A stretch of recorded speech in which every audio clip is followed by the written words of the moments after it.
Before the first bell could even begin its mournful chime, in the cold, sterile light of a Monday morning, a girl's world was being systematically dismantled on a classroom floor. The air, thick with the smell of old textbooks and lemon-scented cleaner, was shattered by a sound that was both innocuous and horrifying, a precise, mechanical click. It was the sound of a latch releasing, of an integral part of a person being severed.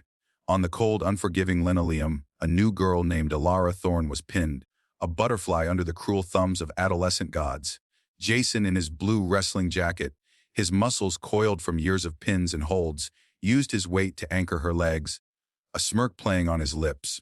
But it was Kyle, the golden boy, in his sun, yellow baseball jacket, who was the true architect of this violation. His hands, capable of such grace with a bat and ball, were wrenching at her left arm, not the flesh and blood, but the carbon fiber and myoelectric wonder that replaced it. That click was the sound of it coming free. Alara's cry was a raw, guttural thing, torn from the deepest part of her soul. It wasn't a sound of physical pain. The limb was numb, but of a profound existential shattering. It was the sound of dignity being stripped away, of a hard-won peace being violently invaded. If you have ever felt the cold shadow of powerlessness, if you have ever had a piece of your very self held up for ridicule, then you understand that this story is more than a simple tale of schoolyard revenge. It is a testament to the hidden strength that lies in the broken places and the seismic ripple that occurs when that strength is finally, irrevocably unleashed. Subscribe, because what happens next redefines the very meaning of consequence. Oak Creek High School was more than just a school. It was a microcosm, a carefully ordered universe with its own laws of gravity, its own suns and planets. The suns were the student athletes, the homecoming queens, the ones whose names were chanted on Friday nights under the blazing stadium lights. The planets were everyone else, orbiting at a safe distance, hoping not to be pulled into a destructive atmosphere. For Alara Thorne, a 19-year-old transfer student, this was the fourth such universe she had been thrust into in as many years. Each move was another page torn from a life she barely recognized, a life whose story was permanently inscribed on her body in a language of trauma. She moved through the bustling hallways like a ghost, a pale specter in a faded olive, green military sweater that was too warm for the climate-controlled building. It was her father's old sweater from a basic training long ago, and its worn wool was a tactile memory of safety, a scent of home she carried with her. Her blue jeans were simple, unadorned, but it was her face that people saw first, then quickly averted their eyes from. A scar, a pale, jagged lightning strike of healed tissue, began at her hairline above her left eyebrow and tore a path down to her jaw, a permanent testament to a night of fire and chaos. And then there was her arm. Below the elbow, it was a marvel of technology, a myoelectric prosthetic with a sleek, matte black finish, its silent servos allowing her to grip a pencil, to hold a fork, to pretend, for a moment, at a normalcy that was always just out of reach. The kings of this small, fragile world were Kyle and Jason. Kyle, with his easy smile and a confidence that bordered on arrogance, wore his yellow varsity jacket not just as clothing but as a suit of armor. He was the star pitcher, the boy with a college scholarship already gleaming on the horizon. Jason, his loyal lieutenant, was built of quieter, more solid stuff. His blue wrestling jacket spoke of grueling hours on the mat, of discipline channeled into controlled aggression. They ruled not through overt violence, but through the subtle terrorism of social dynamics. A well-placed joke, a mocking glance, the cold shoulder. These were their weapons. They had noticed Alara immediately. She was an anomaly, a crack in the perfect surface of their world. They saw the way she kept her head down, the way her single hand would flutter to her scar when she felt exposed, the way she navigated the crowded lunchroom like a soldier navigating a minefield. She was a mystery, and their privilege dictated that they were entitled to solve it. The whispers began as a soft, malicious breeze. "What's with the robot arm? I heard she got that scar from a IED. Freak." Alara absorbed it all with a stillness that was unnerving. She was a fortress, and their words were like waves crashing against her walls, only to recede, leaving her standing. Her silence, her refusal to grant them the satisfaction of a reaction, was an insult they could not abide. It made their power feel illusory, and nothing is more dangerous than a king who feels his crown is made of paper. The stage for the final act was Mr. Davison's history class. The walls were lined with faded maps, and a dusty timeline of American presidents stretched above the chalkboard. On this particular morning, Elara was seated at the back, trying to make herself small. She was working on a worksheet, her prosthetic hand holding the paper steady while her right hand carefully filled in the blanks. The prosthetic was a part of her. She'd learned to code its fine movements, to make it an extension of her will. Kyle and Jason swaggered over, their presence immediately shifting the atmosphere of the room. The other students, a collection of kids in uniform polos and khakis, sensed the shift like animals before a storm. They became still, their conversations dying mid-sentence. "Need a hand with that, new girl?" Kyle asked, his voice dripping with false camaraderie. He reached out and tapped the back of the prosthetic with his knuckle. The sound was a hollow talk, talk, talk. Elara didn't look up. "I'm fine," she said, her voice barely a whisper. "I don't know, looks complicated," Jason chimed in, moving to her other side, boxing her in. "Must be hard, only having one real arm." Elara retracted her prosthetic, pulling it close to her body in a protective gesture. It was this gesture, this small act of self-preservation, that sealed her fate. In it, Kyle saw the fear he had been searching for, the crack in the fortress wall. He saw the chance to prove his power was real. "Let me see it," he said, his voice losing its playful edge and turning hard. "No," Elara said, her gray eyes flashing up to meet his. For a single electric moment, he saw not fear, but a deep, simmering fury. It was a look that saw right through him, that judged him and found him wanting. That look was a declaration of war. "I said, let me see it," Kyle snarled, and he grabbed for the arm. Desks screeched against the linoleum as they were shoved aside. The struggle was a brutal, clumsy ballet. Elara was surprisingly strong, her body honed by years of adaptation and physical therapy, but she was outnumbered. Jason, using a wrestler's technique, pinned her legs to the floor, his weight immense and suffocating. Kyle wrestled with the arm, his fingers fumbling, searching for the release mechanism. Then came the click. The sound was small, final. The arm came free in Kyle's hand. He held it up, a grotesque prize. The classroom was utterly silent, save for Elara's ragged, choked breathing. She lay on the floor, curled around the void where her arm should be, her entire body trembling.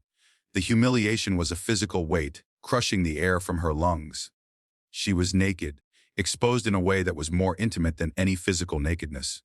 The witnesses, the frozen audience, looked on in a mixture of horror and morbid fascination. Their inaction was a chorus of approval, but for Kyle, it still wasn't enough. The fury in her eyes still haunted him. He needed to extinguish it completely. He needed to prove, once and for all, that he could break her. "You know," he said, his voice loud in the silence, "for something so high-tech, it looks pretty cheap." He pulled a small, tactical hammer from his backpack. "Let's run a stress test." A few nervous titters came from the crowd, quickly silenced. He placed the sophisticated prosthetic across the heavy iron leg of the teacher's desk. The delicate hand lay open, palm up, as if in a final, silent plea. He raised the hammer. This was the apex of his power, the moment he would finally shatter the unbreakable girl. Stop. The word was not loud, but it was absolute. It carried a weight of authority that did not belong in a high school classroom. It was the voice of someone used to being obeyed. Elara was pushing herself up from the floor. It was a slow, deliberate motion, every movement radiating a terrifying new energy. She brushed the dust from her jeans with her one good hand, a gesture of surreal, chilling normalcy. The raw, shattered victim was gone. In her place stood someone else entirely. Her posture was straight, her shoulders squared. The stormy gray of her eyes had hardened into flint. She looked at Kyle, and for the first time, he felt a cold knot of fear tighten in his stomach. The hammer felt absurd and childish in his hand. "Give it back," she said, her voice low, measured, and ice-cold. "Or you will regret it." Kyle's bravado, fueled by the eyes of his peers, flared. "Oh yeah? And what are you gonna do, freak? Tell your daddy." He gestured with the hammer toward her scarred face, a cruel, mocking smile on his lips. "I bet he's the one who gave you your matching set of accessories." A slow, sad smile touched Elara's lips. It was a smile of profound, devastating pity. It was far more terrifying than any snarl of rage. "No," she said, and the word was a final judgment. "You're gonna wish I had. My father's name is Marcus Thorne." The name Marcus Thorne echoed in the stunned silence. For a heartbeat, it meant nothing. Then it began to detonate, cell by cell, in the minds of the students. A boy named Liam, whose older brother had served 2 tours in Afghanistan, felt his blood run cold. He stood up so quickly his desk chair fell over backward with a clatter that made everyone jump. "Thorne," he whispered, his voice trembling. As in General Marcus Thorne, the Hound of Hell's Canyon. The legend of General Marcus Thorne was the stuff of modern-day myth. It was a story passed between soldiers, whispered in barracks, and occasionally leaked into news segments that sounded more like movie plots. The story of Hell's Canyon was the cornerstone. A remote strategic pass, a special forces unit, led by then Colonel Thorne, was tasked with delaying a vastly superior enemy force. For 3 days and 3 nights they held. When they ran out of ammunition, they used knives, rocks, and their bare hands. When reinforcements finally broke through, they found a scene of apocalyptic horror in Colonel Thorne, wounded in a dozen places, still standing guard over his few remaining wounded men. He was later photographed, covered in grime and blood, his eyes holding a 1,000-yard stare that became iconic. He was a hero, a strategist, a warrior. But the part of the legend that was spoken of in hushed tones was his protectiveness. It was said that after the ambush that injured his daughter, a quiet, cold fury had settled in him, and that the Special Forces community, a family unto itself, had collectively vowed that no harm would ever come to the Thorne family again. The hammer slipped from Kyle's nerveless fingers and clattered to the floor. The sound was like the slamming of a prison door. All the color drained from his face, leaving him a sickly, ghastly white. Jason released Alara's legs and stumbled back, bumping into a desk, his eyes wide with a primal, gut-level terror. They weren't just in trouble with the principal. They had trespassed against something vast, something ancient, and something fiercely, relentlessly protective. Alara took a step forward. She was now the absolute center of the room, a queen reclaiming her realm. "The scar on my face," she said, her voice gaining strength, ringing with a clarity that held everyone captive. "And this," she gestured to the empty sleeve of her sweater, "I didn't get them from a car accident or some disease. We were on a base overseas. It was supposed to be safe. It wasn't. Our home was targeted. It was hit.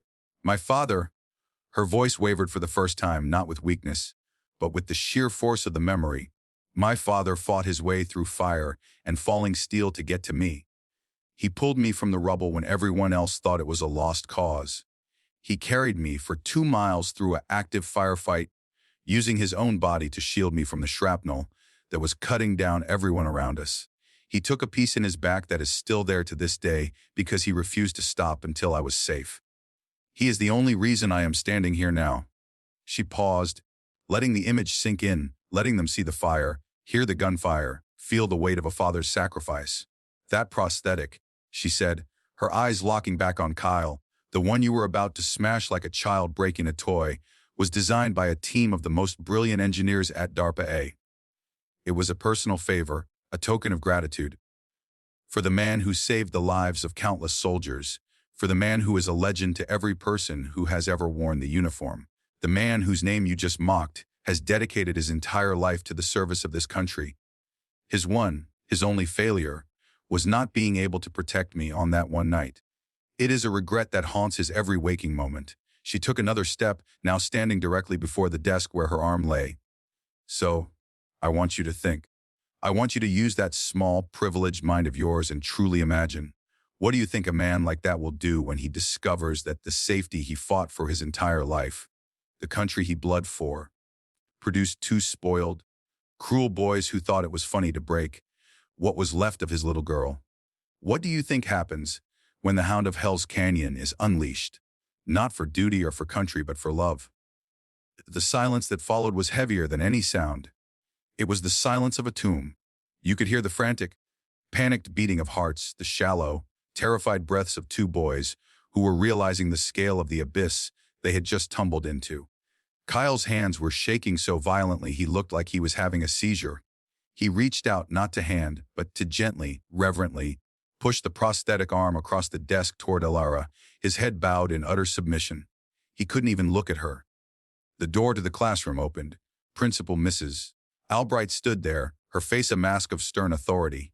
She took in the scene in a single, sweeping glance. Alara, standing tall and unbroken, the 2 star athletes, looking like they were about to be sick, the hammer on the floor, the prosthetic arm on the desk. Her eyes met Alara's, and a silent understanding passed between them. She had been briefed. She knew the name Thorn. She knew that this was not a simple case of bullying. This was an international incident waiting to happen. What followed was not discipline, it was an eradication. Expulsion was immediate and permanent. It was not debated. The families of Kyle and Jason, once influential in Oak Creek, found their world collapsing within days. Their businesses were dropped by major suppliers. Long-standing contracts mysteriously evaporated. The story became a dark, unspoken legend in the town, a cautionary tale about the hidden currents of power that flow beneath the surface of everyday life. But the true change happened within the school itself. The witnesses, those who had stood by and done nothing, were forever scarred by their own inaction. Liam, the boy who had recognized the name, channeled his guilt into purpose. He started a club not just called anti-bullying, but named Resilience, dedicated to understanding the hidden battles everyone fights. The school curriculum was amended to include units on empathy, on living with disabilities, on the true meaning of sacrifice. Alara did not become popular. She did not seek to, but she no longer walked the halls as a ghost. She walked with her head held high, the scar on her face no longer a mark of shame, but a badge of unimaginable survival. Her prosthetic arm was no longer a curiosity, it was a symbol of her father's love and the unyielding strength of the human spirit. Kids would nod to her in the hallway, a gesture of respect. Some would even ask, timidly, about her arm, and she would explain, with a patience that spoke of deep wisdom, how it worked. Weeks later, on a day when the autumn leaves were blazing with color, a large, black, unmarked SUV with government plates pulled to a stop across the street from the school. A man in an impeccably tailored suit emerged. He did not lean against the vehicle or check his phone. He simply stood, a monument of quiet observation, his gaze sweeping the school grounds with a professional, assessing calm. He didn't need to speak or show a badge. His very presence communicated an undeniable authority. He was a sentinel. His eyes scanned the crowds of students until they found Alara, sitting on her usual bench, reading a book, the autumn sun catching the matte finish of her prosthetic. He watched her for a long moment, a silent protective force. Then he gave a single sharp nod. Alara, feeling the weight of his gaze, looked up from her book. Her eyes met his across the distance. She gave a small, almost imperceptible nod in return. It was an acknowledgement, a message received, a promise kept. Her father was always watching. He had moved mountains for less. The bullies had sought to break a quiet girl, but instead, they shattered the illusion of their own invincibility and awakened a sleeping giant. They learned the hardest lesson of all, that the strongest forces in this world are not noise and cruelty, but silent love and an unbreakable will. This story of a broken arm and a name that shook a town to its core may be over, but your stories, your own moments of courage and resilience, are being written every day. From which part of the country are you watching this video? Let me know in the comments below.